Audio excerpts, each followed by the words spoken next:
For the latter, just like Not My Type and Necessary Evil, this is yet again another track that me, Ricky, and Mick worked on together that came together from really old parts, really new parts. I've always loved that we pull from like our riff bank from years ago, where we pull from different parts that you created years ago that have always sat well, but we just never ended up getting to work on. This one is probably, of all the parts you had, aside from the intro riff of Not My Type, the second most thing you've ever written that I've been like, oh my fucking God, we need to use this. This has to be in a song. It used to be, it was, the file was just called Motionless 12. Mm-hmm. And we were working on Infamous, and I was working at Tim's studio on stuff with Tim, obviously, and you went down to work with Mick for a little while. Yep. And I remember you just sending a couple riffs back, just being like, hey, what do you think? And this one, which is what became, I think, kind of like the somewhat of a pre-chorus of the latter, the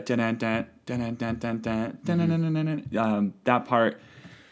When Ricky sent it over, I was like, this is the fucking sickest thing ever. How do we use it? It just didn't have a spot on Infamous. We tried again like 4 different times on Reincarnate. Couldn't make it work. It's such a weird thing, like with the chords or the notes that it goes to. It just didn't feel like it was like fitting with anything we were working on. And finally, for the latter, we got to use it. I will admit, it's not the way I wish we used it. Like, I wanted it to like end a song, but I just was so sick of waiting to use this part that was the second sickest thing you've ever written. And I think it helps make the song, the latter, feel very motionless and feel like we have the heavy rooted backbone to the album. But do you remember the riff? Do you remember writing it? Yep. Yeah, I remember. There's more than just this one. The Motionless 12 is because there was 15 or 16 tracks that Mick and I worked on that one day, and it was just, we would record, and I would sit there with the guitar, and he'd go, all right, go ahead. I'm like, what do you mean go ahead? I don't have anything. And he'd go, that's fine, just do whatever, it doesn't matter. And he would just press record. And then I'm just like, I don't know what to do here. And he's like, just don't worry about it, just go ahead. And so then I would just start riffing, and then just get riffing. Yeah. And so Motionless 12 is one of those just tracks of riffs that just, he was like, go ahead. And I was just like, okay, I have no idea what's going to happen. But yeah, so magic happened. That's what happened. Yeah, I think I just need to start doing that on my own. Just press record and just go and see where it happens, because I feel like that's when you least think about it is where the better stuff comes, I guess. And maybe Mick just knows that all along. That's a secret. But yeah, I remember that part. That part was part of one of the songs that I had written that we didn't use anything else of. It was just that one part that really stood out, and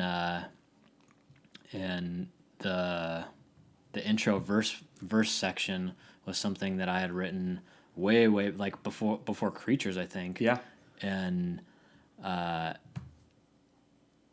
so I think that it's cool that we were able to pull something from all the way back, 7 years ago, or 6 years ago at the time we were writing, to bring into the album. And like Chris said, I think that it's those little tiny parts that we pull from the past that kind of keep us rooted in what Motionless is, and our heavy sound, and the little tiny things that make us who we are. So yeah, it always seems to be the riffs that you write that I like can't let go of. Like, it's either full songs that you've either written for like Infamous that will still get used in the future. Like, I can never let go of some of the things that you write because they're just super cool and feel great. We just at the time either don't have room for it or can't make it into something, but we'll get there with every one of them. My goal is to have no Ricky riff left unused. Yeah, I was going to touch on it if you didn't. It was definitely weird to see this one be all these different parts that shouldn't have flowed together, but they did. Yeah. And somehow ended up just forming one big pissed off song. I think that was the working title for this one, was just Mick Pissed. So yeah, great job on this one. Thanks. I think the only thing we didn't touch on is that I actually really love that people said it reminded them of the Puppet songs. It's not the same story, but it's coming from the same place inside of me, and that those songs came from. And it was really fulfilling to have a song on Graveyard Shift that supplemented the same feelings that myself and our fans grew attached to from the Puppet songs. And my favorite lyrics from the latter are, without a doubt, "It means nothing to me to mean anything to you."